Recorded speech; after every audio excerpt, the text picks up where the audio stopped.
Hello students, we are reading chapter number 4 from your book Beehive, A Truly Beautiful Mind, and now we are on the third page of this chapter and this is the second video of this chapter. So we are reading about Albert Einstein. Now we are reading about his school time period, college time period. He also felt a special interest in a fellow student. तो schooling के बाद वो college में आ गए, Zurich university में आ गए, where he was attracted to a fellow student, companion student उनकी जो थी. He was attracted towards his fellow student whose name was Mileva Maric, whom he found to be a clever creature. She was very clever. This young Serb here means she belongs to Siberia, had come to Switzerland because the university in Zurich was one of the few in Europe where women could get degrees. तो वो Switzerland Zurich university क्यों आई थी? क्योंकि Europe में उस time पर Europe में जो विमेन को डिग्री दें ऐसे कॉलेजेस, ऐसी यूनिवर्सिटीज़ बहुत कम थी. Einstein saw in her an ally against the Philistines. Ally here means an associate, a friend, कि उसमें एक फ्रेंड नज़र आता है. Who was against the Philistines? Philistines कौन होते हैं? Philistines are the persons indifferent to art and culture. कि जो पर्सन्स जो हैं आर्ट, लिटरेचर, म्यूज़िक ये चीज़ों को पसंद नहीं करते उनको फिलिस्टाइंस बोला जाता है. और जो ये Mileva Maric was also against the such type of persons, कि दोनों की जो थिंकिंग थी वो मैच करती थी. Those people in his family and at the university with whom he was constantly at odds.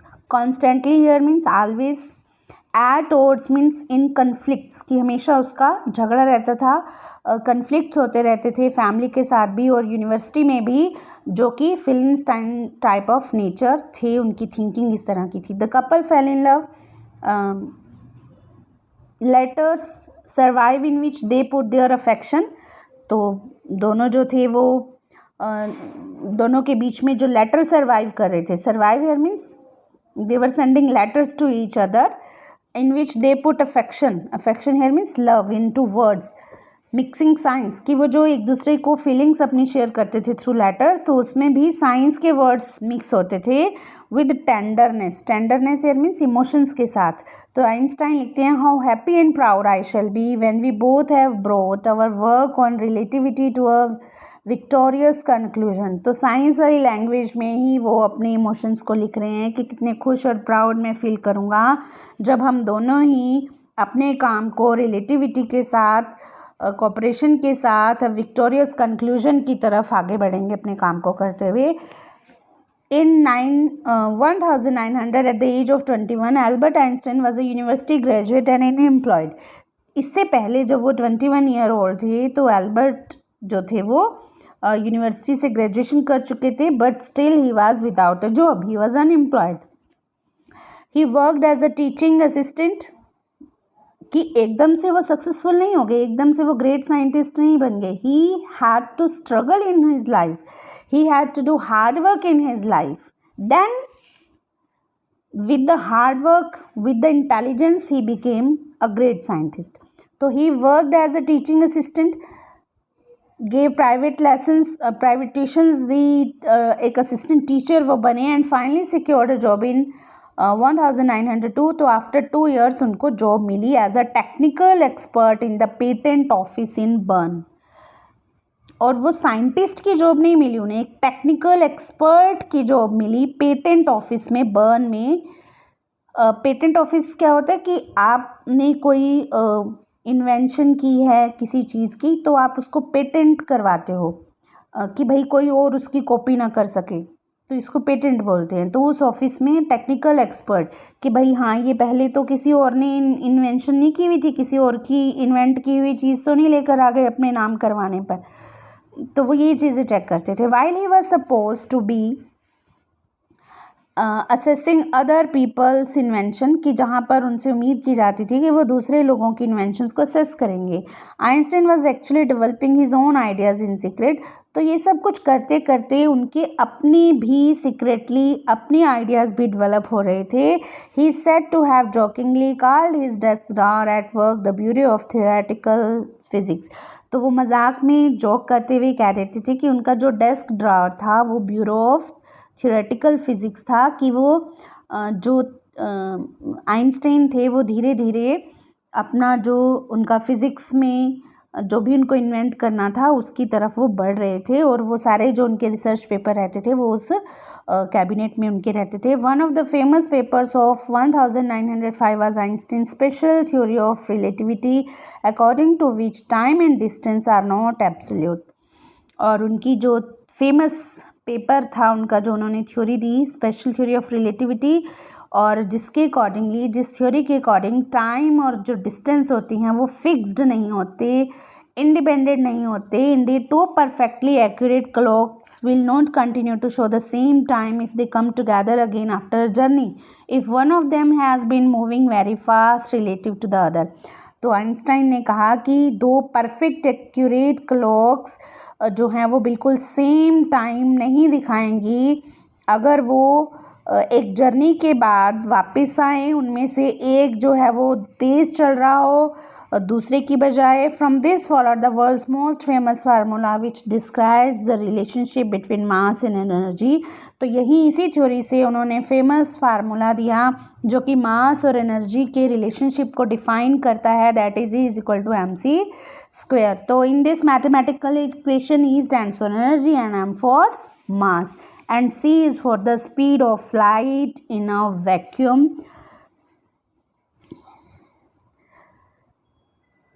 So here is a clip of Albert Einstein written by Albert Einstein. When you sit with a nice girl for 2 hours. तो Albert Einstein अपनी theory को कैसे describe करते हैं कि जब आप एक अच्छी गर्ल के साथ 2 hours बैठते हो, इट सीम्स लाइक 2 minutes, कि 2 मिनट ही हुए हैं.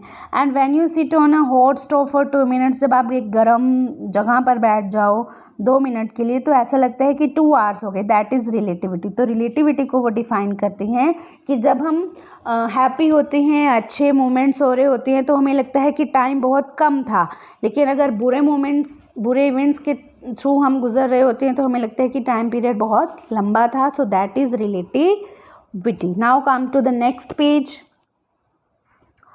While Einstein was solving the most difficult problems in physics, his private life was unraveling.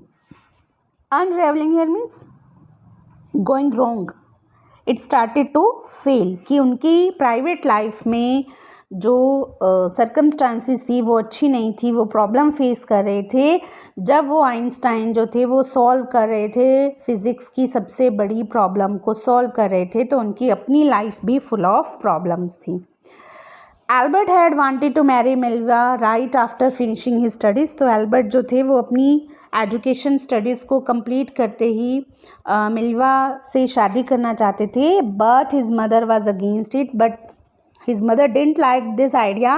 She thought Milva, who was 3 years older than her son, तो वो 3 साल बड़ी थी एल्बर्ट से, was too old for him, कि वो उम्र से ज़्यादा बड़ी थी, बूढ़ी थी वो उनके लिए. She was also bothered by Milva's intelligence.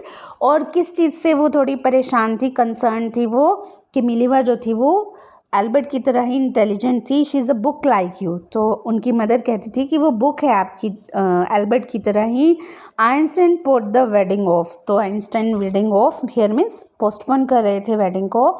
The pair finally married in January 1903. तो 1903 में उन्होंने शादी कर ली.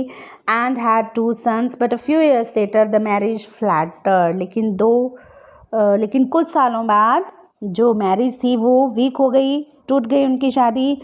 मिल्वा meanwhile was losing her intellectual ambition and becoming an unhappy housewife. तो रीज़न क्या था? Albert Einstein was not giving proper time to his family. And the second thing कि Mileva जो थी वो इक्वली इंटेलिजेंट थी फिज़िक्स में, लेकिन उसको अपॉर्चुनिटी नहीं मिल रही थी आगे लाइफ में अपने करियर को कंटिन्यू करने के लिए. तो वो सिर्फ एक अनहैप्पी हाउसवाइफ ही रह गई थी.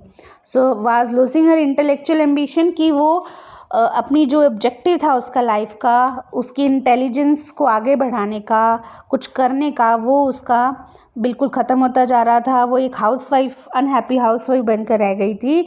After years of constant fighting, कि कई साल फाइटिंग करने के बाद the couple finally divorce in 1919, कि उन्होंने 1919 में डाइवोर्स ले लिया। Einstein married his cousin Elsa the same year, और उसी साल एल्सा से आइंस्टाइन ने मैरिज कर ली। Einstein's new personal chapter coincided with his rise to world fame, और जो पर्सनल चैप्टर था, उनकी जो प्राइवेट लाइफ का चैप्टर था, वो को एग्जिस्ट करता है with his rise to world fame, कि जैसे उनकी लाइफ में प्राइवेट लाइफ में चेंजेस आ रहे थे, उसी तरह उनको जो उनकी जो पब्लिक लाइफ थी उसमें भी चेंजेस आ रहे थे। Now he rise to the world fame, कि अब वो वर्ल्ड में फेमस होने लगे थे। In 1915 he had published his journal theory of relativity, कि 1915 में उनकी थ्योरी ऑफ रिलेटिविटी पब्लिश्ड हुई, which provided a new interpretation of gravity, कि जिस थ्योरी ने इंटरप्रिटेशन हियर मीन्स एक्सप्लेनेशंस, कि नई एक्सप्लेनेशन ग्रेविटी के ऊपर प्रोवाइड करवाई। An eclipse of the sun in 1919 brought proof that it was accurate, और एक्लिप्स जो ये सन एक्लिप्स, मून एक्लिप्स होते हैं, सूर्य ग्रहण जब हुआ 1919 में, तो उससे प्रूफ भी मिल गया कि उनकी जो theory of gravity, theory of relativity उन्होंने जो दी थी वो बिल्कुल करेक्ट थी, एक्यूरेट थी, एग्जैक्ट थी। Einstein had correctly calculated in advance the extent to which the light from fixed stars would be deflected. Deflected here means कि चेंज वो डायरेक्शन कर लेगी, diverted. Deflected here means diverted, कि Einstein ने बिल्कुल exactly calculate कर लिया था पहले ही कि किस एक्सटेंट तक, किस एरिया तक जो लाइट होगी वो फिक्स्ड स्टार से डाइवर्ट होगी through the sun's gravitational field, कि सन के ग्रेविटेशनल फील्ड को क्रॉस करती हुई जो लाइट होगी वो किस एक्सटेंट तक, किस एरिया तक जाएगी, ये उन्होंने एडवांस में कैलकुलेट कर लिया था। The news papers proclaimed here means indicated clearly his work as a scientific revolution, कि न्यूज़पेपर में हेडलाइंस थी कि भाई उनकी जो थ्योरी है वो बिल्कुल एक साइंटिफिक रेवोल्यूशन प्रूव होने वाली है। Einstein received the Nobel prize for physics in 1921. He was showered with honors and invitations from all over the world and lauded by the press. Lauded here means praised by the press. Lauded here means praised, कि invitations मिले, honours मिले पूरे world से उनको, और press में, newspapers में उनकी काफ़ी प्रेज की गई, वो एडमायर किए गए। When the Nazis came to power in January in 1933, Einstein emigrated to the United States. आपने हिस्ट्री में पढ़ा होगा कि भाई किस तरह से जो था हिटलर के बारे में आपने पढ़ा होगा कि जर्मन में जो था वो हिटलर पावर में आ गया था, तो उसने किस किस तरीके से जो ज्यूज पीपल होते थे उनके ऊपर किस तरह से उसने क्रियलिटी शो की। तो उस टाइम पर 1933 में जो नाजिस थे वो पावर में आ गए थे जर्मन में, तो इसीलिए आइंस्टाइन जो कि एक जू थे, जू रिलीजन को वो फॉलो करते थे, तो उनको एमिग्रेट होना पड़ा, रीसेटल माइग्रेट होना पड़ा यूनाइटेड स्टेट्स में 5 years लेटर। और 5 साल पहले बाद में 5 years later the discovery of nuclear fission in Berlin had American physicists in an uproar, कि जो न्यूक्लियर फिशन की जो डिस्कवरी हुई थी कि किस तरह से एटॉमिक बम बनाए जाएंगे, बर्लिन में हुई थी वो discovery. American physicist in an अप्रोर, तो उससे क्या थे, जो अमेरिकन फिजिस्ट थे वो अप्रोर थे, दैट मीन्स अपसेट थे। In an uproar here means to be upset. Many of them had fled from fascism just as Einstein had. तो बहुत सारे जो साइंटिस्ट थे वो भी फैसिज्म से फ्लैड होते स्केप करना, कि फैसिज्म से, नाजिज्म से वो दूर जाना चाहते थे, भागना चाहते थे, जैसा कि आइंस्टाइन ने किया। And now they were afraid the नाजिज could build and use N atomic bomb, क्योंकि उनको डर था कि जो नाजिज पावर में आए हैं क्योंकि वो थोड़े क्रूअल पीपल हैं और वो पीस हार्मनी में बिलीव नहीं करते, तो उनको लगता था कि शायद वो एटॉमिक बम बनाने में उस न्यूक्लियर फिजन को इस्तेमाल कर सकती हैं। इसीलिए वो मोस्ट ऑफ द जो साइंटिस्ट थे वो जर्मन को छोड़कर जो थे वो अमेरिका चले गए थे। Now come to next page.